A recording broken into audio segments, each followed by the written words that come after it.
તમે આ કથા જે પરીક્ષિત મહારાજને સંભળાવો છો, શું કામ સંભળાવો છો?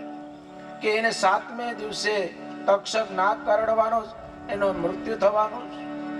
તો અમૃત અમે લઈને આવ્યા છીએ, અમૃત એને તમે પાઈ દો, એ અમર થઈ જાય અને તમે અમારી સાથે સ્વર્ગમાં આવો, અને સ્વર્ગમાં આવી અને આ કથા અમને તમે સંભળાવો. ત્યારે સુખદેવજી મહારાજ કહે છે, કો સુધા કો કદા લોકે કો કાંચક મણિક મહાન. હે રાજા, ક્યાં આ તારું અમૃત અને ક્યાં કાચનો ટુકડો?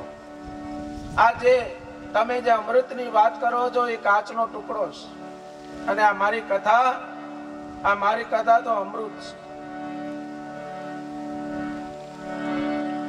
આ તો આનું કોઈ મૂલ્ય ન થાય એવું આ મહાન છે. અને શ્રીમદ ભાગવતી વાર્તા સ્વરાણામ અપી દુર્લભમ. સુતજી મહારાજ કહે છે કે આ કથા દેવતાઓને પણ દુર્લભ છે,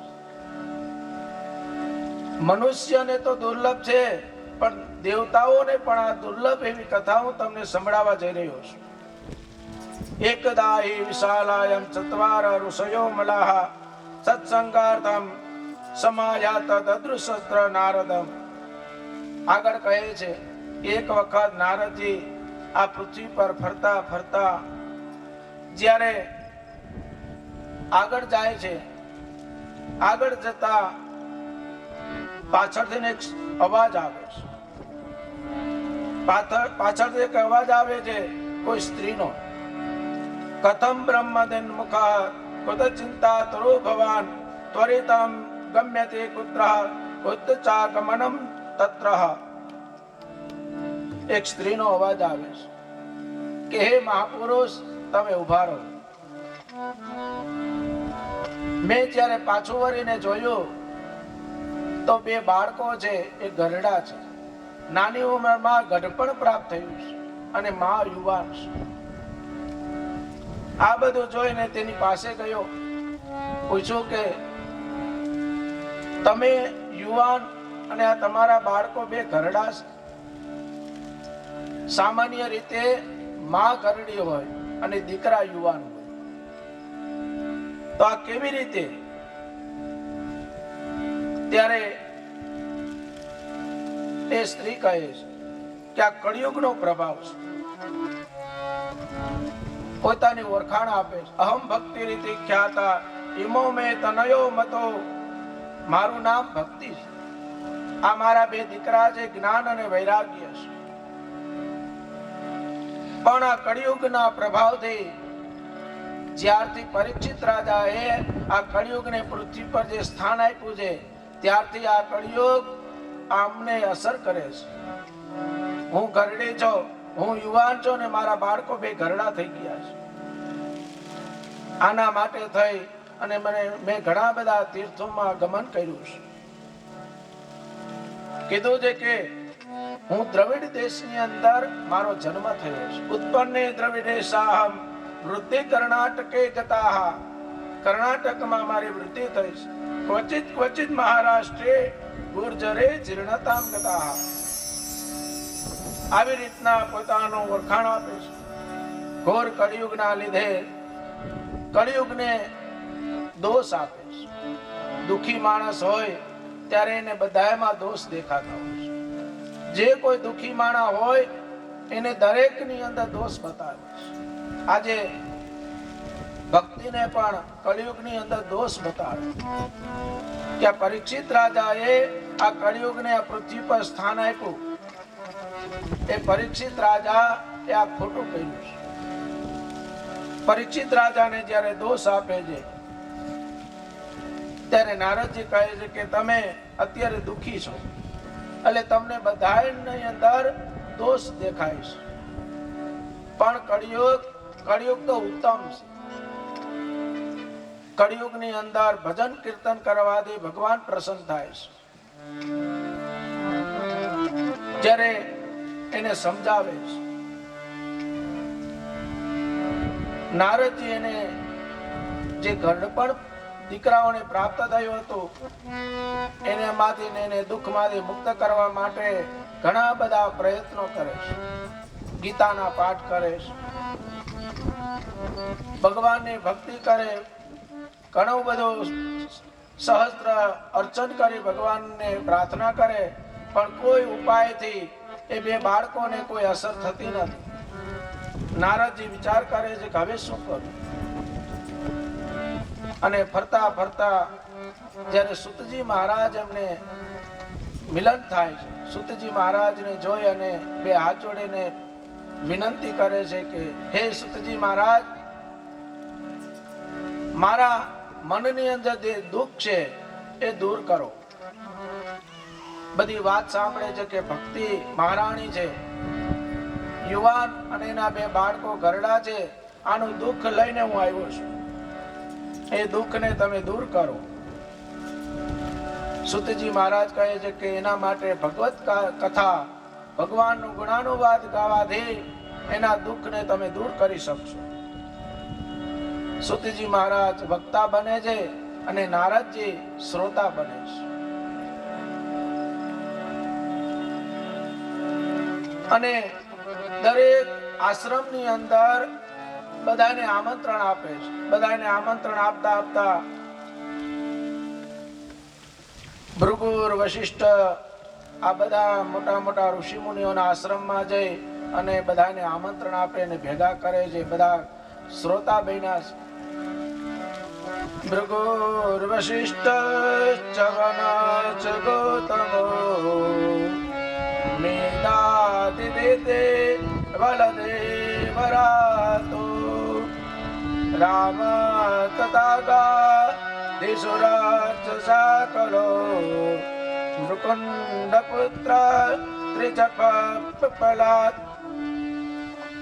દરેક ઋષિ મુનિઓના આશ્રમમાં જઈ બધાને આમંત્રણ આપ્યું છે અને આગળ કહે છે કે જે કથા હું કહેવા જઈ રહ્યો છું એ એકવાર સાંભળીને મૂકી નથી દેવાની. એકવાર સાંભળ્યા પછી આપણે એમ માનીએ કે મેં ઘણી વાર સાંભળી લીધી અથવા એકવાર મેં સાંભળી લીધી છે, તો આ કથાને સદા સેવ્યા આ કથાને રોજ સાંભળવાની છે. જેમ ઘરની અંદર રોજ સવારમાં ઉઠીને બેન દીકરી આખા ઘરમાં ઝાડુ મારે, ઘર વારે, ફરિયા વારે, એવી રીતના ઘરને સાફ કરવા માટે રોજ વારવું પડે. એવી રીતના મનની શુદ્ધિ માટે થઈ અને રોજ કથાને સાંભળવી પડે છે. સદા સેવ્યા શ્રીમદ ભાગવતી કથા યસ્યા શ્રવણ માત્રેણ હરે ચિત્તમ સમાશ્રયેત.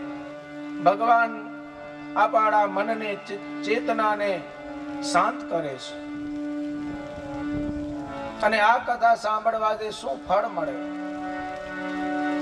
આગળ કીધો છે અશ્વમેઘ સહસ્રાણી વાજપેય શતાની ચ. આ કથા સાંભળવાથી અશ્વમેઘ યજ્ઞ કર્યાનું પુણ્ય પ્રાપ્ત થાય છે. વાજપેય શતાની ચ, વાજપેયી યજ્ઞ કરવાનું જે પુણ્ય પ્રાપ્ત થાય એ આ કથા સાંભળવાથી થાય છે. ન ગયા ગંગા ગયા કાશી. આગળ કીધો છે ન ગંગા ન ગયા કાશી પુષ્કરમ ચ પ્રયાગ સુખ શાસ્ત્ર કદાચ ફલે ન. આ કથા સાંભળવાથી ગંગાજીમાં સ્નાન કરવાનું જે પુણ્ય મળે એ પુણ્ય અહીંયા બેઠા બેઠા કથા સાંભળવાથી પુણ્ય મળે છે. કાશી પુષ્કર જવાનું જે પુણ્ય, તીર્થનું પુણ્ય મળે છે એ પુણ્ય અહીંયા મંડપમાં બેઠા બેઠા કથા સાંભળવાથી મળે છે. કથાનું મહત્વ સમજાયું છે. ત્યારે સૌનકાદિક ઋષિઓ કહે છે કે મહારાજ આટલો બધો ટાઈમ કોની પાસે છે? 7 દિવસ સુધી કથા સાંભળવી, ઘર સંસાર લઈને બેઠા હોય, કમાવું, ઘર પરિવારનું પાલન પોષણ કરવું, તો આટલો સમય કોની પાસે છે એ કથા સાંભળી શકે? કથા 7 દિવસનો સાંભળવાનો ટાઈમ ન હોય તો ત્યારે સુતજી મહારાજ કહે છે કે ન સાંભળવી એવો વિચાર પણ મનમાં ના હોય. શ્લોકાર્ધમ શ્લોકપાદમ વા, શ્લોક વાંચો. શ્લોક અથવા એનો અડધો શ્લોક, 5 શ્લોક, પણ કોઈ દિવસ કથા નથી સાંભળવી એવું કોઈ દિવસ વિચારવું નહીં. શ્લોક વાંચો, એક શ્લોકનું શ્રવણ કરો, અડધા શ્લોકનું શ્રવણ કરો, 5 શ્લોકનું શ્રવણ કરો, પણ એ શ્લોક સાંભળવાથી, એ કથા સાંભળવાથી જન્મો જન્મના પાપમાંથી મુક્ત થવાય છે. અને આગળ કીધું કે જેને કોઈ દિવસ આ મનુષ્ય અવતાર જેને પ્રાપ્ત થયો અને મનુષ્ય અવતારની અંદર કોઈ દિવસ જેને કથા સાંભળી જ નથી, એનું શું? એના માટે શું? સુધ્રી મહારાજ કહે છે કે આ જન્મ માત્રમપી ન સઠે ન કિંચિ ચિત્તમ વિદાય સુખ શાસ્ત્ર કથા ન પીતા ચાંડાલ વચ્ચ કરવત બતૈન નીતમ મિથ્યા સ્વજન્મ જનની જન દુઃખ ભાજા. સુતજી મહારાજ કહે છે કે જેને આ જન્મ મનુષ્ય જન્મ ને પ્રાપ્ત કર્યા પછી જેને ભગવાનની કથા સાંભળી નથી, એ આ જન્મ